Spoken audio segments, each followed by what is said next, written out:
भागवत जी की दो धारा है, एक नारायणी धारा, दूसरी शेष धारा। नारायणी धारा की चर्चा एक दिन मैंने किया था, पुनः कर रहा हूं। भगवान श्रीमन नारायण ने सबसे पहले 4 श्लोकों में जिनकी चर्चा हमने कल की थी, श्री ब्रह्मा जी को भागवत सुनाए और ब्रह्मा जी ने वही चतुश्लोकी भागवत समय आने पर देवर्षि नारद जी को सुना दिया। और नारद जी ने अवसर निकाल के एक दिन उसी श्रीमद् भागवत कथा को श्री व्यास जी को सुना दिया। और व्यास जी ने श्रीमद् भागवत जी की कथा के चतुश्लोक पर आधारित 18,000 श्लोकों की यह दिव्य संहिता श्रीमद् भागवत महापुराण की रचना किया और अपने पुत्र सुखदेव जी को श्री व्यास जी ने पढ़ाया।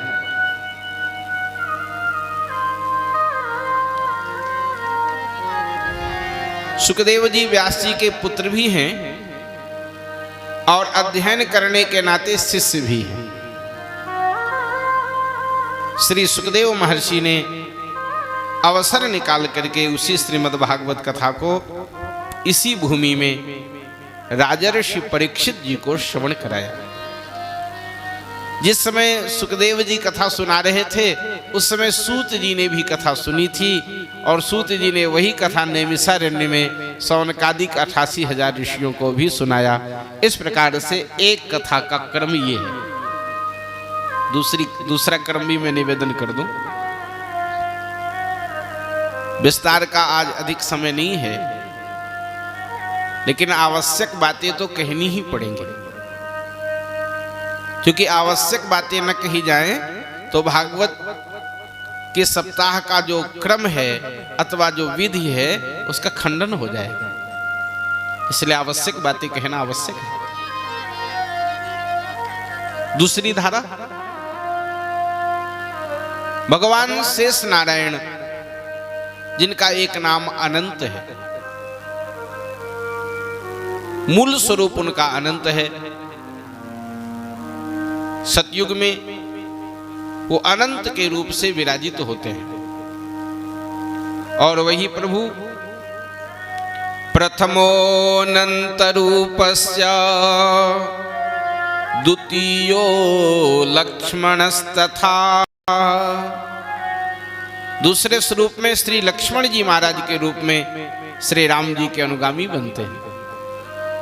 तृतीयो बलरामस्य कलौ रामानुजो मुनिः, तृतीय स्वरूप में श्री बलराम जी के रूप में अवतरित होते हैं और कलयुग में श्री रामानुज स्वामी के रूप में आकर के जीव जगत का उन्होंने कल्याण किया है। बोलिए अनंत भगवान की जय हो। तो भगवान अनंत जिनका नाम शेष नारायण भी है, एक बार सनक सनंदन सनातन सनत कुमार चारों महर्षि श्री शेष भगवान के चरणों में जाकर के प्रणाम किए। स्वरधुन्यदाद्रै स्वजटा कलापै रूपस्पृशन्तश्चरणोपधानम् पद्मं यदर्चन्त्यहि राजकन्या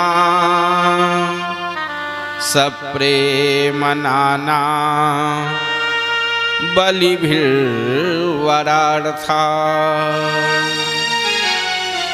नागराज कन्याएं जिनके चरणों में अपनी प्रेम बलि प्रदान करती हैं, प्रेम पूजा प्रदान करती हैं, ऐसे भगवान अनंत के चरणों में गीली जटा स्वरधुन्यदाद्रै स्वजटा कलापै, स्वरधुनी भगवती गंगा जी का नाम है। तो गंगा जी में स्नान किए थे सनक सनंदन सनातन सनत कुमार तो उनकी जटाएं गीली थी। लिखा है गंगा जी में स्नान करें तो फिर अपने शरीर को वस्त्र से पोंछे नहीं, वो जल शरीर में ही सूखे। बहुत से लोग नहा करके तुरंत कपड़ा से पोंछने लग जाते हैं, ये गलत है। गंगा जी में स्नान करें तो गंगा जी में स्नान करने के बाद शरीर का प्रोक्षण नहीं करना चाहिए, उस जल को अपने शरीर में ही सूखने देना चाहिए। पुराने में तो यहां तक लिखा है कि जब तक वो बिंदु, जल बिंदु शरीर से चूते रहते हैं तब तक पितर उस जल को पी पी करके संतुष्ट होते रहते हैं, पितर तृप्त होते हैं। देखिए, शास्त्र ही प्रमाण है और शास्त्रीय प्रमाणित कार्य ही करना चाहिए।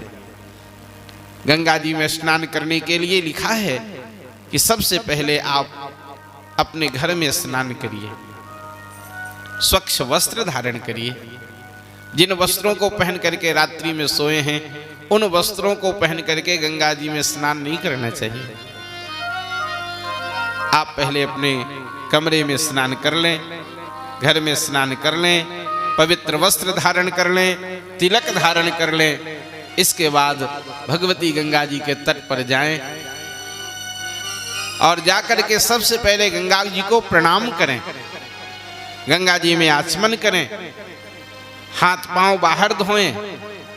इसके बाद प्रणाम पूर्वक गंगा जी में स्नान करें और स्नान करते समय भी मूसलवत, जैसे मूसल डाल दिया और फिर निकाल लिया, उसी तरह बस गंगा जी में डूब जाओ और निकल आओ, वहां देह मलना नहीं है।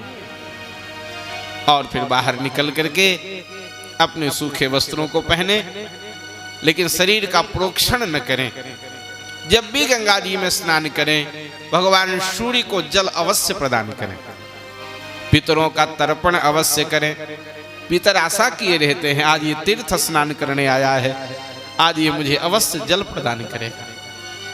और उस समय भी जो पितरों को तर्पण नहीं करते, पितर तब तक प्रतीक्षा करते हैं जब तक शरीर का जल सूख नहीं जाता, और जब शरीर का जल सूख जाता है तो निराश होकर के वहां से चले जाते हैं।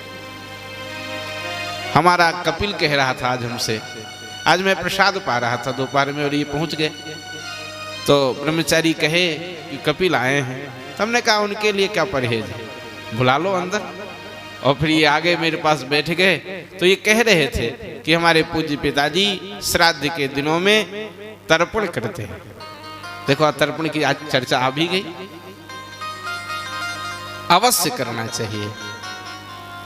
देव और पितृ पूजन अवश्य करना चाहिए। जो पितरों का समर्थन नहीं करता उसके पितर उससे रुष्ट हो जाते हैं और उसे शापित कर देते हैं।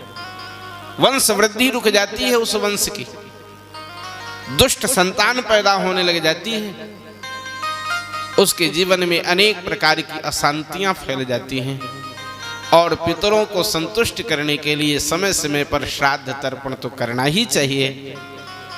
श्रीमद् भागवत कथा का आयोजन करना चाहिए, जिससे पितरों को अक्षय तृप्ति होती है, अनंत तृप्ति हो जाती है। एक जगह लिखा है भागवत जी के महात्म्य में ही कि जिस दिन से भागवत जी का मुहूर्त तय हो जाता है कि अब आप भागवत कथा सुनेंगे, उसी दिन से पितरों को मधु, घी और दूध से संतुष्ट किया जाता है। तो पितर पूछते हैं इतनी बड़ी हमारी सेवा क्यों हो रही है? बहुत सुंदर वाक्य लिखा है। उस समय श्री धर्मराज कहते हैं तुम्हारे वंश में एक ऐसा सुपुत्र पैदा हुआ है जो श्रीमद् भागवत कथा का आयोजन करवा रहा है। श्रीमद् भागवत कथा होने वाली है तुम्हारे कुल में, इसलिए तुम्हारे लिए इतनी सेवा दी जा रही है। बहुत बढ़िया वाक्य है ये, स्कंद महापुराण का वाक्य है, याद करने ले लायक है। क्या कहते हैं? यत्र यत्र भवेत् पुण्यं शास्त्रं भागवतं कलौ यावद्दिनानि हे पुत्र। भगवान नारायण ब्रह्मा जी से कह रहे हैं हे पुत्र, हे ब्रह्मा, यावत् दिनानि हे पुत्र शास्त्रं भागवतं गृहे। भागवत शास्त्र की स्थापना, भागवत शास्त्र का पूजन जिस दिन से घर में प्रारंभ हो जाता है सप्ताह सुनने के लिए, तावत् पिबन्ति पितरः क्षीरं सर्पिर्मधुदकम्। उस दिन से आपके पितर क्षीरम सर्पी मधुदकम, दूध, मधु और घी से तृप्त किया जाता है उन पितरों को। और जिस दिन कथा पूरी हो जाती है, ताल ठोकते हुए पितर यमलोक से सदा सर्वदा के लिए भगवान के दिव्य धाम वैकुंठ में जाकर के प्रतिष्ठित हो जाते हैं।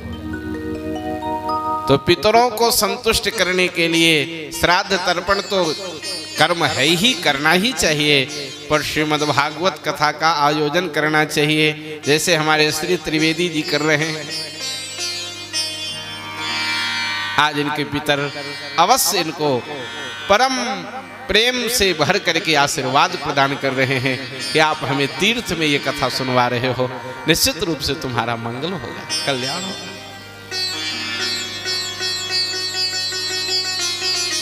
श्री सनक सनंदन सनातन सनत कुमार चारों महापुरुष गीली जटा शेष भगवान के चरणों में प्रणाम किए और प्रार्थना किए, भगवान हमें आप भागवत कथा का ज्ञान प्रदान करें। तो भगवान शेष नारायण ने श्री सनक सनंदन सनातन सनत कुमारों को यह प्रसिद्ध श्रीमद् भागवत कथा श्रवण कराया। सनत कुमार ऋषियों ने उसे परम व्रतशील सांख्यायन मुनि को प्रदान किया और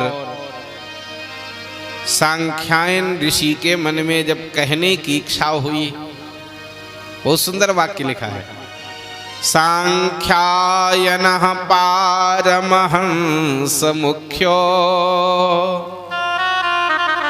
विवक्षमाणो भगवद विभूति। भगवान के विभूतियों के वर्णन करने की इच्छा जब सांख्यायन महर्षि के मन में हुई, तो सांख्यायन जी ने इस कथा का ज्ञान, इस कथा का दान अपने अनुगत शिष्य श्री पराशर जी महाराज को दिया। पराशर जी कौन है? व्यास जी के पिताजी। पराशर जी को भी दिया और किसको दिया? श्री बृहस्पति जी को दिया। और उन्हीं बृहस्पति जी और पराशर जी से पुलस्त्य मुनि ने इस पुराण से, इस पराशर जी ने पुलस्त्य मुनि के कहने से इस आदि पुराण का ज्ञान मैत्रेय महामुनि को दिया और बृहस्पति जी ने इस कथा का ज्ञान श्री उद्धव जी को दिया। इस प्रकार से मैत्रेय और उद्धव इन दोनों के पास ये कथा पहुंच गई। तो कथा की ये दो धारा है। तो मैत्रेय महामुनि ने जो पराशर मुनि से ज्ञान प्राप्त किया था, पुलस्त्य जी के कहने से उनसे सिफारिश करनी पड़ी पुलस्त्य जी को, तब ये कथा मिली। उस कथा की चर्चा अब हो रही है।